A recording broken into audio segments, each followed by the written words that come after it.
What's up, weirdos, and welcome back to another horror movie review. My name's Felicia, and this week we're going to be talking about Everybody's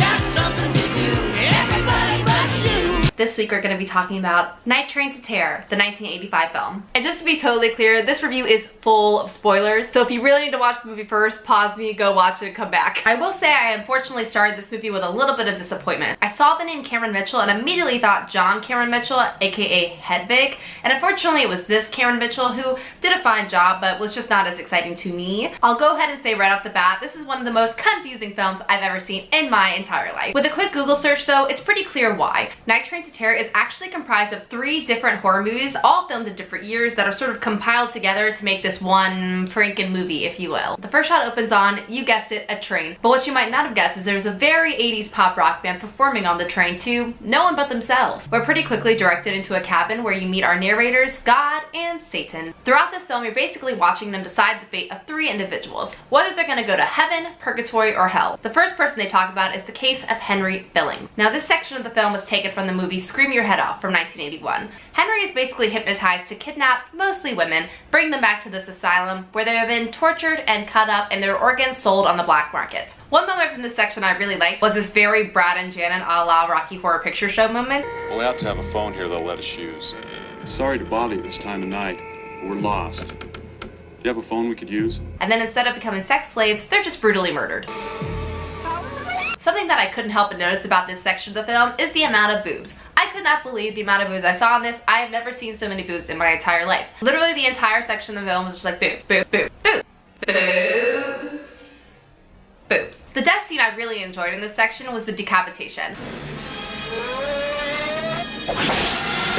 That bloodshot was pretty entertaining. Now onto the second section, the case of Greta Connors. This was taken from the 1983 film Death Wish. It's basically about a couple that finds themselves in a death party cult, if you will. They end up continuously going to these death parties where this group of people just basically sort of play Russian roulette in different scenarios and wait for one of their friends to die. And they sort of get high off of this. This section had 2 of my favorite death moments in the movie. That being a giant fly bug thing that actually escapes from the death party and goes out the window. And then a guy that is, of course, in horror movie style, making out with his girlfriend, gets stung in the face, his face swells up and explodes all over his girlfriend's face.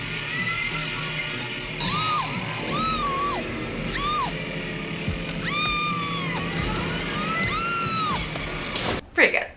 It was pretty fun. The second death that I found entertaining was the electrocution scene. This was one of the Russian roulette moments where they were basically playing where they press a button and eventually one of them is gonna get horribly electrocuted. And the electrocution scene went on for, I would say the largest portion of the film.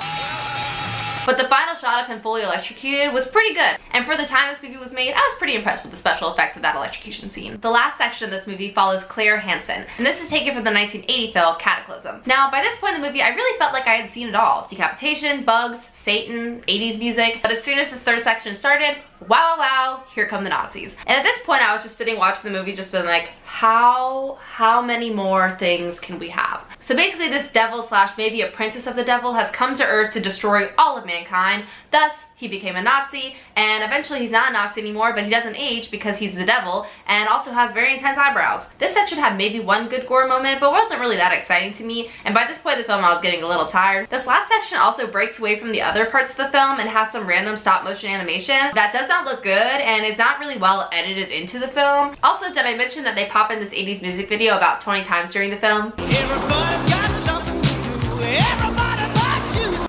Just saying. Now, wow, how am I gonna rate this? So overall, I'll just say, though there are parts of the film I was sort of like, about, I did overall enjoy a lot of it. And though it was totally confusing and all over the place, it was still interesting to watch just because I was like, I can't believe someone did this. I can't believe someone was like, yeah, here's money. Edit this weird thing together. Okay, we'll release it. On the scare, I'm gonna give it a 1. I wasn't scared. I just thought it was really badly done in so many ways that it was really impossible for it to be scary. Once again, for something to scare me, I need to feel the physical sensation of the scare. A jump, or my blood pumping, or my heart racing, something. But this movie, nada. For gore, this is tough because there was a lot of gore in the movie. I guess I'll give it a 3. There was a lot of gore throughout the entire thing, but it was so badly done, I wasn't super affected by it, so even if you don't like gore, you probably could handle it. For cheese, This is tough. I don't think the film was intended to be cheesy, but the acting is so bad that it really sort of turned out that way. So I'm just gonna go ahead and give it a 5 on the cheese because I could not believe that people put money into this. I could not believe what was going on in front of me. And just the addition of this like 80s music video that turns up every like 20 minutes, a 5. I'm gonna have to give it, it's a 5. It's a 5. It's cheesy. And on my last category that I'm just doing for this movie, which is boobs, I'm gonna say too many. And now for our fun facts. So obviously this film being cut together from 3 movies is already a pretty fun fact, but here's just another random one I'll share as I was watching the credits roll by. So God and Satan, seemingly 2 pretty important people in the film, were not even billed in the credits. Instead it says Satan played by Lou Seifer and God played by himself. And now we conclude the end of our review of Night Train of Terror. Overall, I'll say if you're looking to see something totally bonkers, go ahead and watch this film. It's so crazy. You cannot believe what you're seeing while you're watching it happen. But if you're trying to see an actually scary movie, I don't really recommend it. But it is fun to watch just for like the pure insanity. So now that I've done like 2 sort of silly movies on this channel, next week I'm going to be doing The Descent, which I'm really excited about. And if you haven't yet, please subscribe to my channel, like this video, and comment any horror movie requests down below. I'll be happy to do them. Thanks so much for watching and have a nice screen. Bye!